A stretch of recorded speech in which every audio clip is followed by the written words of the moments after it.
Paul's letter to the Colossians. It was written during one of Paul the Apostle's many imprisonments for announcing Jesus as the risen Lord. And the letter is addressed to a group of people that Paul had never met who made up a church community that he didn't start. This church in Colossae was started by a co-worker of Paul's named Epaphras, who was actually from that city. And Epaphras had recently visited Paul in prison, and he updated him on how well the Colossians were doing overall, but he also mentioned some of the cultural pressures tempting them to turn away from Jesus. And so Paul wrote this letter to encourage the Colossians to address the issues that Epaphras had raised, and then to challenge them to a greater devotion to Jesus. The letter's design and flow of thought are pretty easy to follow. The opening movement focuses on Jesus as the exalted Messiah. Paul then goes on to show how his suffering in prison is for the exalted Jesus. And then he addresses the pressures tempting the Colossians to turn away from Jesus. After this, he explores the new way of life that Jesus' resurrection opened up for them. So the letter opens with two prayers. Paul first thanks God that he learned from Epaphras that the Colossians have been totally faithful to Jesus, showing love for God and their neighbors, all because of the hope they have in the new creation that Jesus has in store. And so he moves on to pray that they would grow in their wisdom and understanding about Jesus. And then Paul has placed a poem here to help the Colossians and us do exactly that. It's the centerpiece of chapter 1, a poem all about the crucified and exalted Messiah. It has two parallel stanzas, and it's crammed with language and imagery from the books of Genesis and Exodus, from the Psalms and the Proverbs. The first stanza explores how Jesus is the true image of God. In him, the full character and purpose of God is embodied in a human. He's the firstborn, an Old Testament phrase about Jesus' royal status over all creation. He shares in the very identity of the one true Creator God. And by him, all reality, all powers and authorities, spiritual and human, have been created. It's in Jesus the Messiah that we discover the very author and king of creation. And so in the second stanza, we discover he's also the one bringing about a new creation.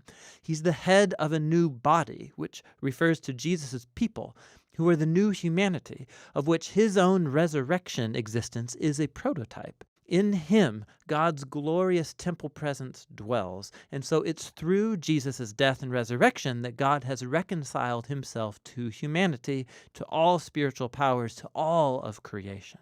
It's a remarkable poem, and Paul will keep referring back to it as he goes on in the letter.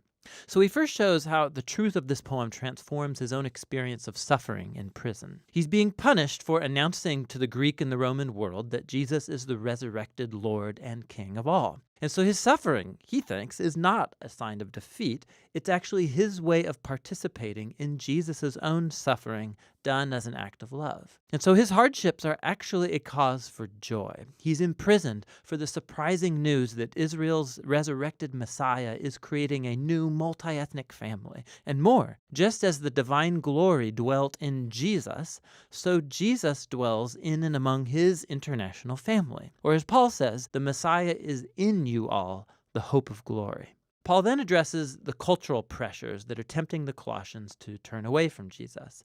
They were confronted by a combination of mystical polytheism along with a pressure to observe the laws of the Torah. So all these new Christians, they had grown up worshiping the various Greek and Roman gods who governed different arenas of human life. And many simply included Jesus as one more deity that they could worship. There was also great pressure from the Jewish Christian community for these non-Jews to complete their commitment to the Messiah by following all of the laws found in the Torah.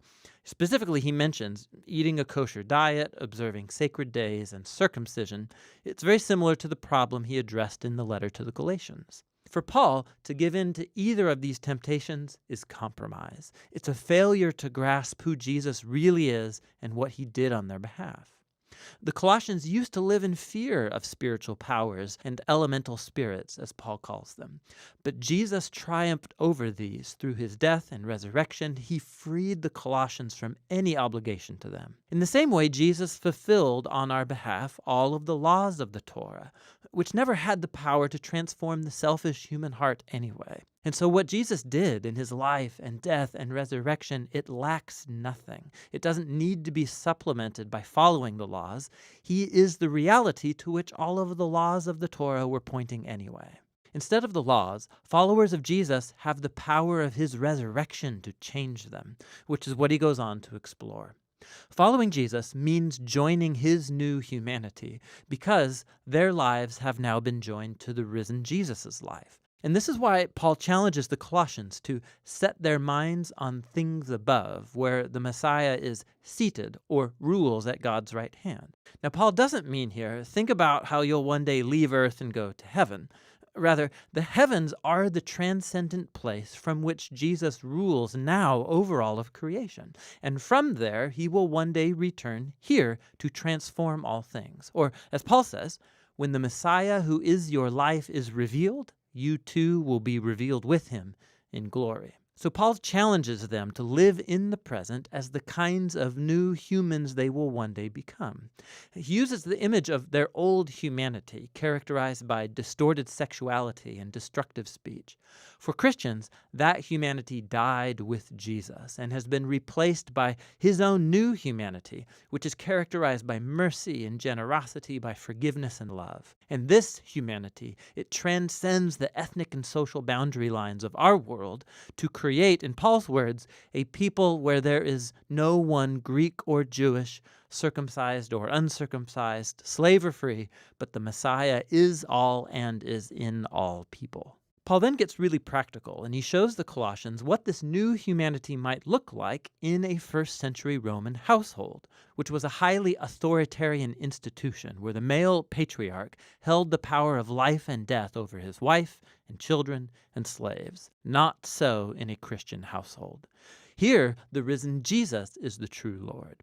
And so, in the Lord, the wife allows her husband to become responsible for her, and the husband is subject to Jesus by loving his wife and placing her well-being above his own. In a home where Jesus is Lord, children are not objects, but are called to maturity and to respect, and parents are to raise their children with patience and understanding. Christians who are slaves are to honor their human masters precisely because they're not the real master. Jesus is. And Christians who have slaves are to understand that this slave is not their property, but rather a fellow member of Jesus' body to be honored and embraced in love. And Paul's walking a very fine line here. He is reshaping the most basic Roman institution around Jesus, who rules by his self-giving love. And so while he doesn't abolish the household structure outright, the exalted Messiah demands that it be transformed, almost beyond the point of recognition for any Roman living in Colossae. You can see this most clearly in the letter's conclusion. After a request for prayer, Paul applies these instructions about Christian slaves and masters. And we discover that Tychicus is the one carrying and reading this letter to the Colossians, and he's accompanied by a certain Onesimus, who was a former slave to a Colossian Christian named Philemon. And we discover from another letter addressed to Philemon that Onesimus had escaped from his master. It was a crime worthy of imprisonment. But Paul asks the whole church to greet Onesimus as a faithful and beloved brother in the Lord.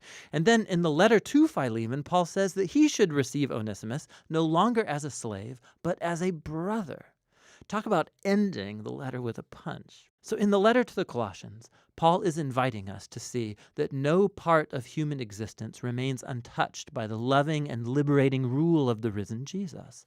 Our suffering, our temptation to compromise, our moral character, the power dynamics in our homes, all of it must be re-examined and transformed. We are invited to live in the present as if the new creation really arrived when Jesus rose from the dead. And that's what the letter to the Colossians is all about.